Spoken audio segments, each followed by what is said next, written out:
সর্বপ্রথমে মহান ঈশ্বরকে ধন্যবাদ দিই এবং সকলকে আরেকটি বার প্রভু যীশু খ্রিস্টের নামে শুভেচ্ছা জানাই সকলকে। জয় যীশু। আসুন আজকে যে আমাদের আলোচনার বিষয় তা হলো আমরা যেন প্রভু যীশু নামেতে পিতা ঈশ্বরকে আমরা ধন্যবাদ দিই। যীশু নামেতে যেন আমরা ঈশ্বরকে ধন্যবাদ দিই সে বিষয় নিয়ে আজকে আমরা আলোচনা করব। তাই যতজন ঈশ্বর সন্তানের আছেন শুরু থেকে শেষ অবধি ঈশ্বরের বাক্য শোনার জন্য অনুরোধ থাকলো। আসুন আমরা এই সময় ঈশ্বর বাক্য শুনি। বিষয় তা 5:20 পদ। সর্বদা সর্ববিষয় নিমিত্ত আমাদের প্রভু যীশু খ্রিস্টের নামেতে পিতা ঈশ্বরের ধন্যবাদ করো। ঈশ্বরের বাক্যে আমাদের প্রত্যেককে আশীর্বাদ যুক্ত করুন। আমেন।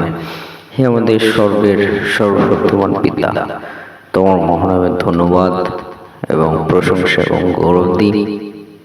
আজকে প্রত্যেক দিনের মতো আবার একটি নতুন সকাল তুমি দিয়েছ প্রভু, আর এই সময় তোমার চরণতলে আমাদের জীবনকে সমর্পিত করি পিতা। প্রভু প্রার্থনা করি আমাদের জীবনে তোমার পবিত্র আত্মার শক্তিতে তুমি পূর্ণ হও এবং কার্য করো। এবং প্রভু এই সময় যে তোমার মধুর বাণী শোনার সুযোগ করে দিয়েছ, সেই বাণীর মধ্য দিয়ে তুমি আমাদের জীবনে কথা বলো, সঙ্গে সঙ্গে থাকো, সমস্ত ভার তুমি নাও। এই প্রার্থনা প্রভু যীশু নামে চাই। আমেন। জয় যীশু। আজকে আমরা দেখি আমাদের পিতা ঈশ্বর তিনি বলেন যেন আমরা প্রভু যীশু খ্রিস্টের নামেতে আমরা পিতা ঈশ্বরকে ধন্যবাদ দিই। পিতা ঈশ্বর তিনি আমাদেরকে সেই বিষয় বলেন এবং পিতা ঈশ্বর বলছেন সর্বদা সর্ববিষয় নিমিত্ত আমরা যেন প্রভু যীশু খ্রিস্টের নামেতে আমরা পিতা ঈশ্বরের ধন্যবাদ দিই, সমস্ত সবসময় এবং সর্ববিষয়ের জন্য। সবসময় এবং সর্ববিষয় যখন আমরা আমাদের সময় থাকছে আমি যেন প্রভু যীশু নামেতে পিতা ঈশ্বরের ধন্যবাদ দিই এবং যখন সমস্ত বিষয়ের জন্য আমরা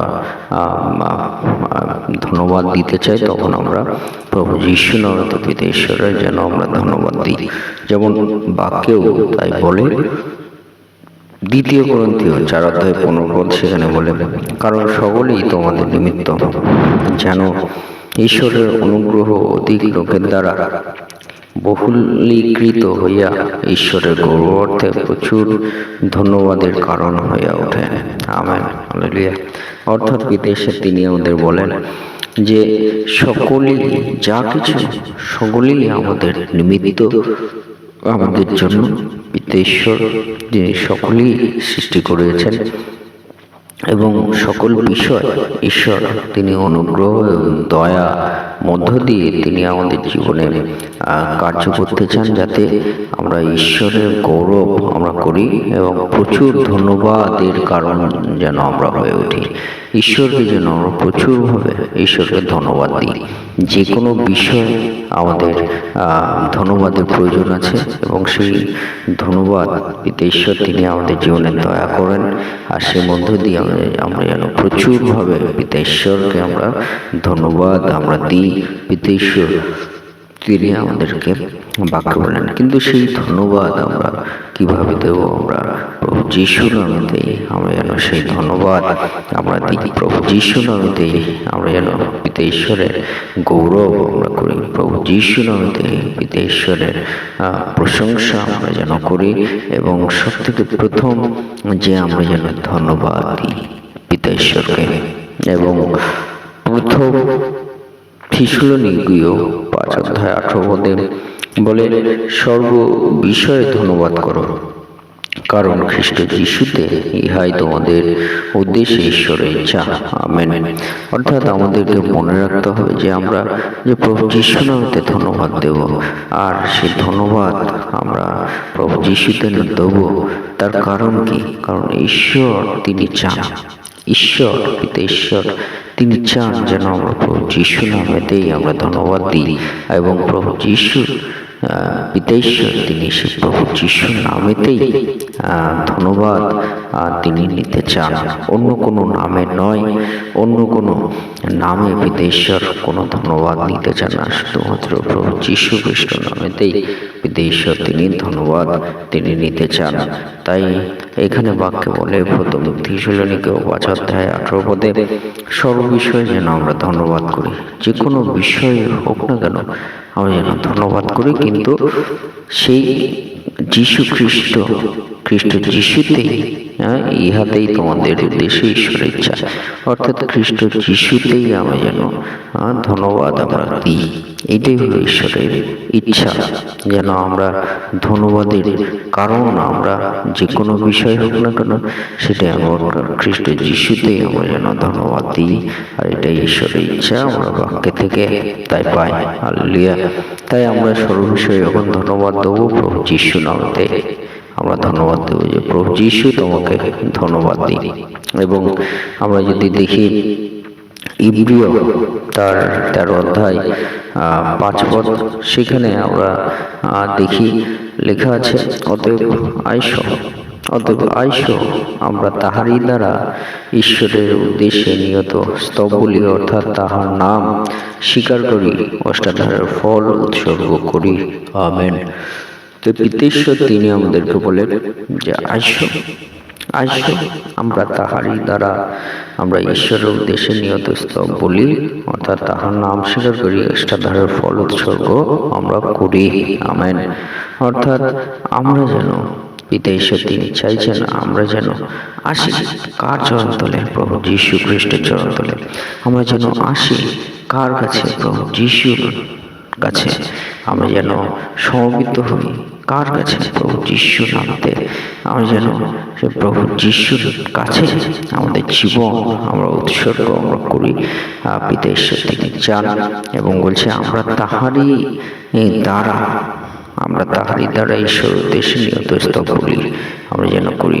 আমরা কার দ্বারা? প্রভু যীশুর দ্বারা। প্রভু যীশুর দ্বারা আমরা ঈশ্বর উদ্দেশ্যে প্রতিনিয়ত আমরা স্তব বলি করি। স্তব বলি বলতে তার প্রশংসা গানের মধ্য দিয়ে, তার ধন্যবাদ গানের মধ্য দিয়ে, প্রশংসা গানের মধ্য দিয়ে আমরা তার স্তব আমরা করি, তার গৌরব আমরা যেন করি। স্তবের মধ্য দিয়ে প্রতিনিয়ত আমরা যেন ঈশ্বরকে আমরা স্তব বলি আমরা করি। আমরা পিতা ঈশ্বরের কাছে আসি এবং গান প্রশংসার মধ্য দিয়ে, প্রার্থনার মধ্য দিয়ে আমরা যেন নিয়ত ঈশ্বরের স্তব বলি আমরা করি। তার স্তুতি, আরাধনা, উপাসনা আমরা যেন করি ঈশ্বরের উদ্দেশ্যে। হালেলুয়া। অর্থাৎ ধন্যবাদ দেওয়া মানে কিন্তু আমাদেরকে ঈশ্বরের উদ্দেশ্যে আমরা যেন স্তব বলি আমরা করি, ঈশ্বরের উদ্দেশ্যে আমরা যেন তার মহিমা করি প্রশংসা গানের মধ্য দিয়ে, অর্থাৎ তাহার নাম স্বীকারকারী অষ্টাধারের ফল উৎসর্গ করি। এবং সেই সঙ্গে তার নাম আমরা যে স্বীকার করছি যে প্রভু তুমি জীবিত ঈশ্বর, তুমি দয়াবান ঈশ্বর, তুমি মহিমাবান ঈশ্বর, তুমি কার্যকরী ঈশ্বর, তুমি আরোগ্যদাতা ঈশ্বর, তুমি আমাদের জীবনে রক্ষাকর্তা ঈশ্বর, তুমি আমাদের জীবনে যোগানদাতা ঈশ্বর। আর সেইভাবে আমরা যেন পিতা ঈশ্বরকে আমরা নাম আমরা স্বীকার করি, আমাদের অষ্টাধারের ফল উৎসর্গ করি ঈশ্বরের উদ্দেশ্যে। আমরা আমাদের এই মুখ দ্বারা ঈশ্বরের নাম আমরা স্বীকার করি এবং তার ধন্যবাদ আমরা যেন দিই আমাদের মুখ দ্বারা। হালেলুয়া। তাই অতএব পিতা ঈশ্বর তিনি বলছেন আইসো আমরা তাহারই দ্বারা যীশু খ্রিস্টের নামেতে, তার নামেতেই আমরা স্তব করি, তার নামেতেই পিতা ঈশ্বরের স্বীকার আমরা করি এবং আমাদের মুখের দ্বারা তার নামে আমরা স্বীকার করি যে তিনি একমাত্র আমাদের দয়াবান করুণাময় পিতা এবং সমস্ত ধন্যবাদের গ্রহণের যোগ্য তিনি, কারণ তিনি সত্যময় ঈশ্বর, সৃষ্টিকর্তা ঈশ্বর। হালেলুয়া। সে মধ্যে দিয়ে আমরা তার যেন ধন্যবাদ আমরা উৎসর্গ করি আমাদের মুখের দ্বারা, অষ্টাচারের ফল দ্বারা। এবং শেষে বলতে চাই রোমীয় 8 অধ্যায় 28 পদে, আর আমরা জানি, যাহারা ঈশ্বরকে প্রেম করে, যাহারা তাহার সংকল্প অনুসারে আহত, তাহাদের পক্ষে সকলেই মঙ্গলার্থে একসঙ্গে কার্য করিতেছে। আমেন। এবং বিদেশে তিনি আমাদের বলেন যে আমরা জানি, যারা ঈশ্বরকে প্রেম করে, প্রকৃতভাবে যারা ঈশ্বরকে প্রেম করেছে, প্রকৃতভাবে যারা ঈশ্বরকে চেয়েছে, এবং বিশেষ করে যারা ঈশ্বর দ্বারা ঈশ্বরের সংকল্প পরিকল্পনা অনুযায়ী আহত, মানে ডাক পেয়েছে, পিতা ঈশ্বর যাদেরকে মনোনীত করে ডেকেছেন, তাহাদের সকলের পক্ষে মঙ্গলার্থে একসঙ্গে কার্য করিতেছে। পিতা ঈশ্বর তিনি মঙ্গলের মধ্য দিয়ে তাদের জীবনে কার্য করবেন, যারা ঈশ্বর দ্বারা আহ্বান পেয়েছে। তাই আমরা মনে রাখি যে যতজন আমরা ঈশ্বরের চরণতলে এসেছি, ঈশ্বর তিনি আহত করেছেন, তিনি আহ্বান করেছেন আমাদেরকে। তাই আমরা যেন সর্বদা সর্ববিষয় নিমিত্ত আমাদের প্রভু যীশু খ্রিস্টের নামেতে পিতা ঈশ্বরের আমরা ধন্যবাদ করি, সে বিষয়ে আমরা মনে রাখি,